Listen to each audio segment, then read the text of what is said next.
नमस्कार, दिन भर की खबरों का हर अपडेट और फॉलो अप लेकर मैं हाजिर हूं आपके साथ दीपशिखा। खबरों की खबर या फिर खबरों पर असर, हमारे संवाददाता खबरों के पीछे दौड़ते हैं दिन भर। ग्राउंड जीरो से सीधी खबर बताएंगे जनता रिपोर्टर्स। अफगानिस्तान की गलियां गर्दिश में हैं। तालिबान का पूरी तरीके से अफगानिस्तान पर कब्जा हो गया है, तो वहीं अब गनी ब्रदर्स भी अफगानिस्तान पहुंच चुका है। बताया जा रहा है कि मसूद अजहर से मीटिंग के बाद गनी ब्रदर अफगानिस्तान पहुंचा है और अब सरकार का खाका तैयार किया जाएगा, जिसको लेकर पूरा माहौल खराब हो तो गया है, लेकिन साथ ही साथ अफगानिस्तान में लोगों के मन में बहुत डर बैठा हुआ है। तालिबान का नंबर 2 नेता और दोहा में राजनीतिक कार्यालय का प्रमुख मुल्ला अब्दुल गनी बिरादर 20 साल बाद अपनी पहली बार काबुल पहुंचा है। यहां वो तालिबान के नेताओं के अलावा पूर्व राष्ट्रपति हामिद करजई और अब्दुल्ला के साथ बैठक करेगा। माना जा रहा है कि मुल्ला बरादर को ही अफगानिस्तान का अगला राष्ट्रपति बनाया जाएगा। मुल्ला बरादर ने ही अपने बहनोई मुल्ला उमर के साथ मिलकर तालिबान की स्थापना की थी। अफगानिस्तान पर तालिबान के कब्जे के साथ ही भारत में विवाद भरी बयानबाजी शुरू हो गई है। दरअसल सपा नेता और मुस्लिम पर्सनल लॉ बोर्ड के प्रवक्ता के बाद मुनव्वर राणा ने तालिबान को लेकर विवादित बयान दिया है। मुनव्वर राणा ने कहा कि जितनी क्रूरता अफगानिस्तान में है, उससे ज्यादा क्रूरता भारत में भी है। उन्होंने साथ ही तालिबान का समर्थन करते हुए कहा कि तालिबान ने अपने देश को आजाद किया है और इसमें कुछ भी गलत नहीं है। अफगानिस्तान में तालिबानी शासन के साथ ही भारत में बयानबाजी भी शुरू हो चुकी है। दरअसल सपा सांसद शफीक उर रहमान और मुस्लिम पर्सनल लॉ बोर्ड के प्रवक्ता के बाद शाह मुनव्वर राणा ने तालिबान को लेकर विवादित बयान दिया है। मुनव्वर राणा ने कहा कि अफगानिस्तान के हालातों पर हिंदुस्तान को चिंता करने की जरूरत नहीं है, क्योंकि जितनी क्रूरता अफगानिस्तान में, उससे ज्यादा क्रूरता तो भारत में भी है। उत्तर प्रदेश पर विवादित टिप्पणी करते हुए राणा ने कहा कि यहाँ पर थोड़े बहुत तालिबानी हैं। उन्होंने भी कहा कि यहाँ सिर्फ मुसलमान ही नहीं बल्कि हिंदू तालिबानी भी होते हैं। महात्मा गांधी सीधे थे और नाथुराम गोडसे तालिबानी था। यूपी में भी तालिबान जैसा काम किया जा रहा है। फिलहाल मुनव्वर राणा के इस बयान के बाद से उनकी कड़ी आलोचना हो रही है। अक्सर अपने बयानों को लेकर विवादों में रहने वाली एक्ट्रेस स्वरा भास्कर ने एक बार फिर से विवादित बयान दिया है। स्वरा भास्कर ने हिंदुत्व की तुलना तालिबान से कर दी है, जिसको लेकर सोशल मीडिया पर #अरेस्ट स्वरा भास्कर ट्रेंड कर रहा है, तो वहीं उनको गिरफ्तार करने की भी मांग उठ रही है। सोशल मीडिया पर स्वरा भास्कर ने एक पोस्ट लिखा, जिसमें उन्होंने अफगानिस्तान के मौजूदा हालातों की तुलना हिंदुत्व से कर दी। पंजाब कांग्रेस अध्यक्ष नवजोत सिंह सिद्धू के सलाहकार मालविंदर सिंह माली विवादों से घिरते नजर आ रहे हैं। आपको बता दें कि माली ने पंजाब मुख्यमंत्री कैप्टन अमरिंदर सिंह पर यह आरोप लगाया था कि उन्होंने सांप्रदायिक तनाव फैलाया है। उसके तुरंत बाद ही उन्होंने इतना बड़ा बयान दिया है, जिस पर काफी ज्यादा सवाल उठने लगे हैं। उन्होंने कहा है कि कश्मीर अलग देश है। यह उन्होंने फेसबुक पे पोस्ट के द्वारा बताया है, जिसमें उन्होंने कहा है कि कश्मीर कश्मीरी लोगों का देश है और 1947 के समय देश में विभाजन के टाइम पर 2 विभाजन हुए थे, जिसमें एक पाकिस्तान के हिस्से में आया था और दूसरा भारत के हिस्से में। इस पर विपक्ष ने निशाना साधा है और कहा है कि जांच की मांग की जाए। कलकत्ता हाई कोर्ट के एक फैसले के बाद ममता सरकार की मुश्किलें बढ़ती नजर आ रही हैं। दरअसल पश्चिम बंगाल विधानसभा चुनाव के बाद हुई हिंसा को लेकर कलकत्ता हाई कोर्ट ने एक बड़ा फैसला लिया है। अपने फैसले में हाई कोर्ट ने कहा कि हत्या और दुष्कर्म के मामले की जांच सीबीआई करेगी, वही अन्य मामलों की जांच एसआईटी करेगी।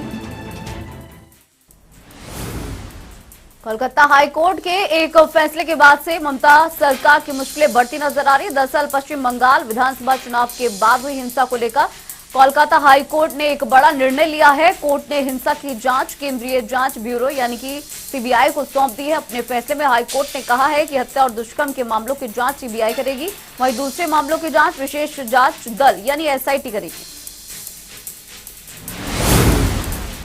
उत्तर प्रदेश के सीएम योगी आदित्यनाथ ने एक नई योजना का ऐलान किया है।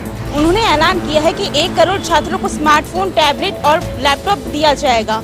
उन्होंने ये भी घोषणा की है कि ग्रेजुएट, पोस्ट ग्रेजुएट और डिप्लोमा के छात्रों को भी सुविधा दी जाएगी। वहीं इसके अलावा प्रत्येक प्रतियोगी छात्रों को कम से कम 3 परीक्षाओं के लिए भत्ता भी दी जाएगी। टोक्यो ओलंपिक में भारत का नाम रोशन करने वाले और फ्री स्टाइल कुश्ती में रजत पदक जीतने वाले रवि दहिया के नाम पर अब दिल्ली का एक सरकारी स्कूल जाना जाएगा। आपको बता दें कि दिल्ली सरकार ने आदर्श नगर के राजकीय विद्यालय का नाम रवि दहिया विद्यालय नाम से रखने का फैसला किया है। आपको बता दें कि डिप्टी सीएम दिल्ली के मनीष सिसोदिया ने उन्होंने फैसला किया और कहा कि रवि दहिया ने अपनी मेहनत और लगन के दम पर ये मुकाम हासिल किया है और अब वो पूरे देश के यूथ आइकॉन बने हुए हैं। जिसे लेकर अब दिल्ली सरकार ने फैसला किया है कि रवि दहिया के नाम से स्कूल जाना जाएगा। साथ ही आपको ये भी बता दें कि रवि दहिया ने अपने स्कूल की पढ़ाई आदर्श नगर किसी राजकीय विद्यालय से की थी, जिसके बाद अब उनके नाम पर इस विद्यालय का नाम रखा जाएगा। साइबर सिटी गुरुग्राम में सरकारी और प्राइवेट स्कूलों में युद्ध स्तर पर वैक्सीनेशन का कार्य चल रहा है। गुरुग्राम में आज सरकारी और निजी स्कूलों में 43 केंद्र बनाए गए हैं, जहां पर टीचिंग और नॉन टीचिंग स्टाफ को वैक्सीन लगाई जा रही है। आपको बता दें कि साइबर सिटी गुरुग्राम में सबसे ज्यादा कोरोना के मामले सामने निकल कर आए थे और यही कारण है कि गुरुग्राम में सबसे ज्यादा वैक्सीनेशन का कार्य युद्ध स्तर पर चल रहा है। अभी तक टोटल 21,26,629 वैक्सीन लोगों को लगाई जा चुकी है।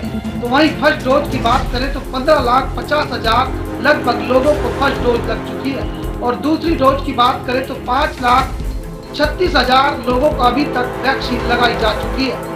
ऐसे में ये कहना गलत नहीं होगा कि साइबर सिटी गुरुग्राम हरियाणा का ऐसा जिला है जहां पर सबसे ज्यादा वैक्सीनेशन लगाई जा चुकी है। आपको बता दें कि गुरुग्राम में पहले भी कोरोना के मामले लगातार बढ़ रहे थे, लेकिन जैसे ही रफ्तार धीमी पड़ी है, कहीं ना कहीं अब लोग लापरवाही बरत रहे हैं। ऐसे में जिला प्रशासन लोगों से अपील कर रहा है कि कोरोना नियमों की पालना की जाए। मुहर्रम को लेकर यूपी सरकार ने एक नई गाइडलाइन जारी की है, जिसके तहत जुलूस और ताजिया निकालने की अनुमति नहीं होगी। आपको बता दें कि 20 अगस्त को मुहर्रम मनाया जाएगा, जिसमें एक मजलिसों में 50 लोग और घर में ताजिया रखने की छूट दी गई है। आपको बता दें कि मुहर्रम के दिन सरकारी छुट्टी का भी ऐलान कर दिया गया है। वहीं यूपी सरकार ने कोरोना के तीसरी लहर को देखते हुए ये फैसला लिया है। मुहर्रम को लेकर यूपी के गृह विभाग ने गाइडलाइंस जारी की है, जिसके तहत जुलूस और ताजिया निकालने की अनुमति नहीं होगी। आपको बता दें 20 अगस्त को मुहर्रम मनाया जाएगा, जिसमें एक मजलिसों में 50 लोगों के होने और घरों में ताजिया रखने की छूट दी गई है। वहीं मुहर्रम के दौरान सरकारी छुट्टी का ऐलान किया गया है। यूपी सरकार ने कोरोना की संभावित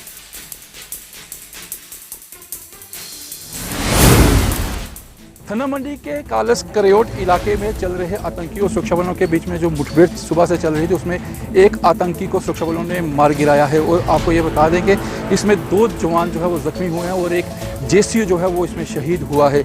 अभी पूरे इस इलाके की सर्च ऑपरेशन चल रहा है। ये जो ऊपर आप सामने का इलाका देख रहे हैं, ये कालस करियोट का इलाका है। थाना मंडी इलाके में अभी भी इसमें सर्च ऑपरेशन चल रहा है। यहाँ पे कुछ हमारे एसओजी के जवान जो हैं जम्मू कश्मीर पुलिस के, वो खड़े हैं। एसओजी के यहाँ पे गाड़ी खड़ी है और ये पूरे इलाके की घेराबंदी यहाँ पे की गई है और सर्च ऑपरेशन जो है वो चलाया जा रहा है। मैं आपको बता दूं कि 15 दिन के अंदर थाना मंडी इलाके में ये दूसरा इनकाउंटर जो था उसे भी अब यहाँ पे थोड़ी देर के बाद ये यहाँ पे संपन्न कर दिया जाएगा, क्योंकि अभी यहाँ पे इलाके में सर्च ऑपरेशन चल रहा है और ये कहीं और आतंकी ना हो, इसलिए ये सर्च ऑपरेशन इस इलाके में चलाया जा रहा है और छानबीन जो है वो की जा रही है। आपको बता दें कि इस इनकाउंटर में जो सुबह से जारी था, उसमें एक आतंकी को सुरक्षा बलों ने मार गिराया है और मारे गए आतंकी से भारी मात्रा में गोला बारूद भी बरामद किया गया है।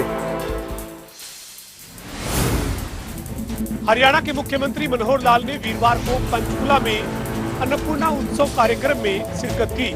इस समारोह में केंद्रीय रक्षा मंत्री राजनाथ सिंह वीडियो कॉन्फ्रेंस के माध्यम से जुड़े थे और वे इस समारोह के मुख्य अतिथि थे। इस दौरान हरियाणा के मुख्यमंत्री मनोहर लाल ने कहा कि इस योजना के तहत हरियाणा में 2 दिन के लिए कार्यक्रम हुए हैं, जिसमें गरीब परिवारों को मुफ्त में 5-5 किलो प्रति व्यक्ति के हिसाब से 10,000 डिब्बों के माध्यम से राशन वितरित किया गया है। वहीं राजनाथ सिंह ने भी इस कार्यक्रम की सराहना की और कहा कि ये केवल अन्न वितरण का कार्यक्रम नहीं है, बल्कि सरकार का जनता के प्रति समर्पण नजर आ रहा है।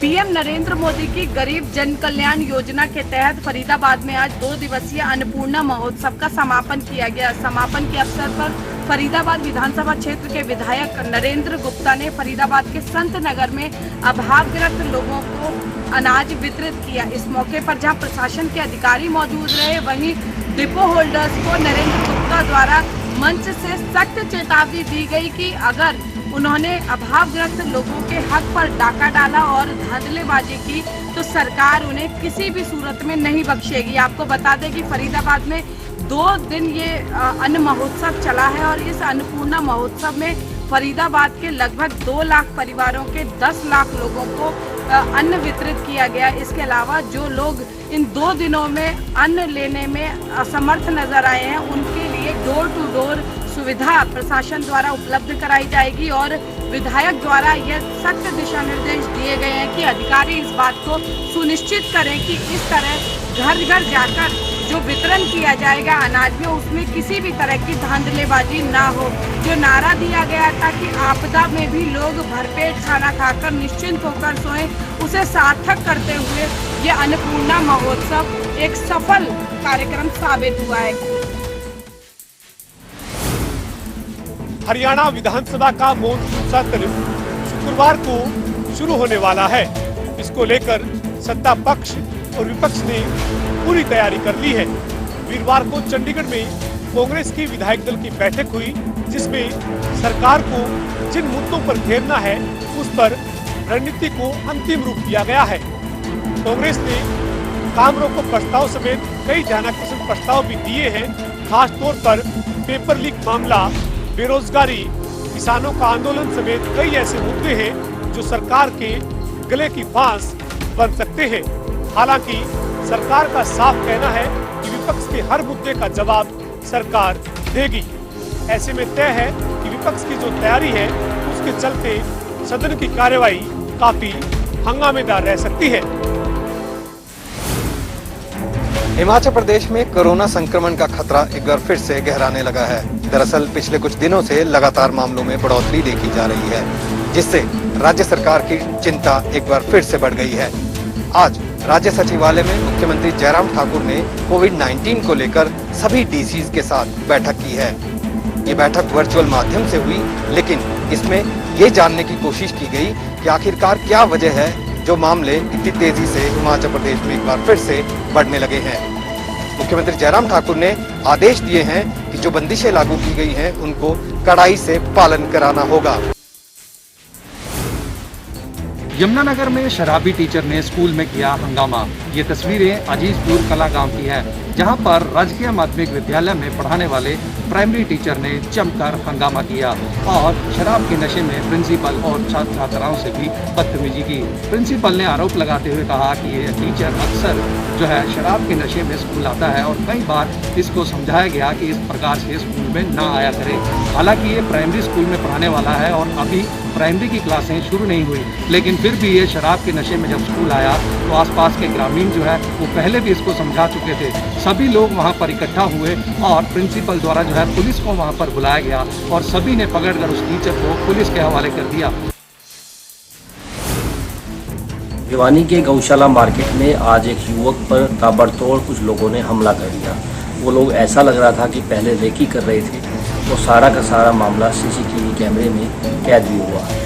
युवकों ने पहले मोटरसाइकिल से उसे गिराया, फिर लगातार लाठी डंडों से पीट कर उसे अधमरा कर दिया। उसे गंभीर हालत में भिवानी के चौधरी बंसीलाल हॉस्पिटल के अंदर भर्ती करवाया गया। बाद में मामले की जाँच के लिए पुलिस भी पहुंची। पुलिस ने सीसीटीवी कैमरे की फुटेज को बरामद भी किया है और मामले की तफ्तीश अब शुरू कर दी है। एसएचओ संदीप कुमार का कहना है कि मामले की गंभीरता से जांच की जा रही है और सभी लोगों को आइडेंटिफाई भी कर लिया है और जल्द से जल्द लोगों की गिरफ्तारी की जाएगी।